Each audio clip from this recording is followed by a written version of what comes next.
This is the host with Crime Daily. Today's question is, can I make an episode about the death of Alexandra Fröhlich? Just a reminder, I'm not diagnosing anybody in this video. Only speculating about what could be happening in a situation like this. If you enjoyed this video, please like it, subscribe to my channel, share it, and give me feedback in the comments. First, I'll look at the crime and then I'll move to my couch for the armchair quarterbacking. Here we go.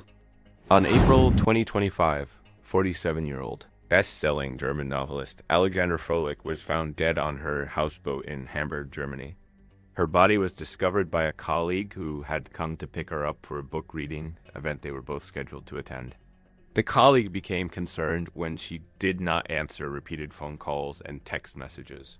When she arrived at the boat, she noticed that the front door was open and went inside to check on her friend. She found Fröhlich lying on the floor of the living room in a pool of blood with multiple stab wounds. Emergency services were called, but there was nothing they could do. Fröhlich was pronounced dead at the scene. Fröhlich was a successful author who had written several novels, including a series, about a female private investigator named Anna. One of her books, titled The Secret Keeper, was on the Spiegel bestseller list for several weeks. Fröhlich lived on the houseboat with her husband, Oliver Mager, a well-known television presenter. He was not home at the time of the murder. According to reports, he had been working as a guest presenter on a popular German talk show and was scheduled to return home late that evening. German authorities launched a high-profile investigation into Fröhlich's death, but have not released much information about the case. They have not identified any suspects or persons of interest and are not saying whether they believe the murder was personal or professional. A spokesperson for the public prosecutor's office said, quote, "We are checking all scenarios at the moment," end quote. In a televised statement, the head of the Criminal Investigation Department said that there were signs of a violent struggle and that Fröhlich had been seriously injured between 9 and 10 p.m. on the night of the murder. Her body had been in the apartment for approximately 5 hours before it was discovered around 3:30 a.m. The official cause of death was multiple stab wounds. The investigators believe that Fröhlich was killed with a sharp knife and have not ruled out the possibility that the murder weapon may have been a sword or some other bladed weapon. The motive for the murder is unknown, but investigators have not discounted the possibility that it may have been a crime of passion. Fröhlich's body was discovered in a so-called listed building. This is a type of housing in Germany that is considered to be of historical significance and is protected from demolition. The buildings are typically old and may have been converted into apartments. Fröhlich's houseboat was located in a quiet residential area of Hamburg and was described as being in a prime location close to the city center in the water.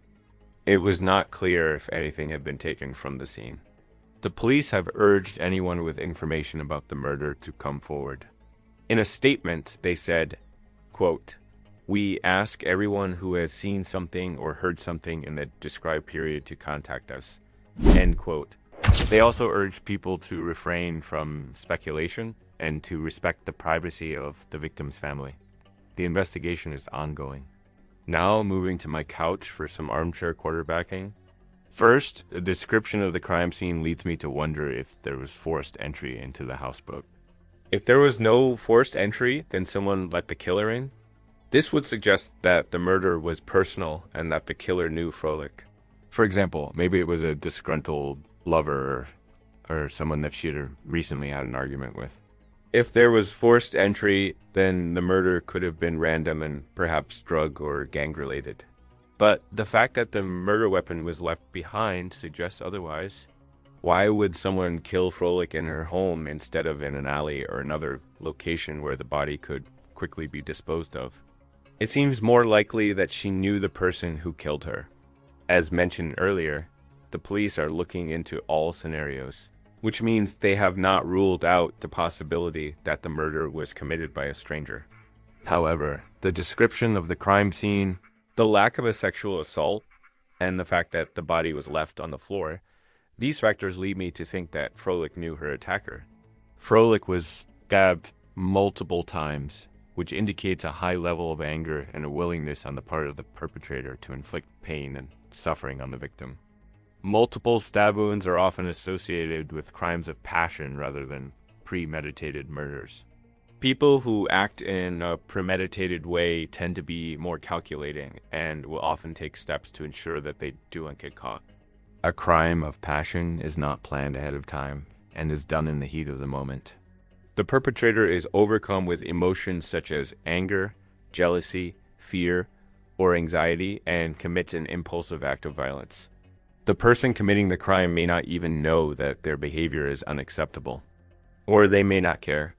Their immediate emotional state controls their actions. It's unclear if Fröhlich was ambushed or if she had time to defend herself. However, the fact that her body was discovered in the living room of her home suggests that she was not attacked while she was sleeping. It is possible that she was confronted by her attacker while she was watching television or relaxing in her living room. A possible scenario is that Fröhlich knew her attacker and had invited him onto her houseboat for some reason. During the time that they spent together, an argument ensued. The man became very angry and attacked Fröhlich with a sharp instrument. After realizing what he had done, he fled the scene. It is also possible that the argument happened after. Fröhlich opened the door to her houseboat and the two got into a fight right away. Who would want Fröhlich dead? Was she threatened by someone recently? Had she received any strange letters, texts, or phone calls? These are important questions that the police will be asking during their investigation. In addition, it would be important for the police to look into the background of Fröhlich's husband, Oliver Mager. They need to establish his alibi and find out what he was doing the night his wife was murdered. The police should also interview him to see if he can provide them with any information about who may have wanted his wife dead. They should ask him if he knows of any enemies that she may have made while writing her books or appearing on television. He should also be asked about any arguments that the couple had recently, and any suspicious people that he saw around the houseboat in the days leading up to the murder. If the police discover that there was forced entry into the houseboat, then they will need to canvass the neighborhood and look for witnesses. Someone may have seen someone breaking into the houseboat or leaving the area at the time of the murder. Additionally, the police should check security cameras in the neighborhood to see if anything suspicious was captured on video.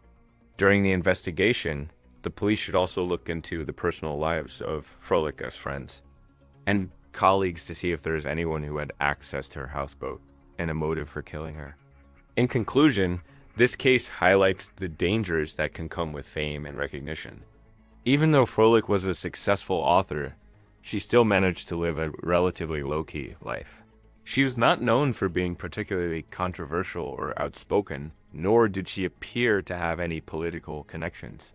Nevertheless, her murder has shocked the German literary world and has raised questions about the safety of women in Germany. Authorities are urging the public to come forward with any information that could help solve the case and bring justice for Fröhlich. As the investigation continues, more details are sure to emerge, and when they do, I will be here to cover them. Those are my thoughts on the murder of Alexandra Fröhlich. Please put any opinions and thoughts in the comments section. They always generate an interesting dialogue. As always, I hope you found my analysis of this topic to be informative. Thanks for watching. Alexandra Fröhlich's life reminds us that sometimes even those who understand crime best can't escape it.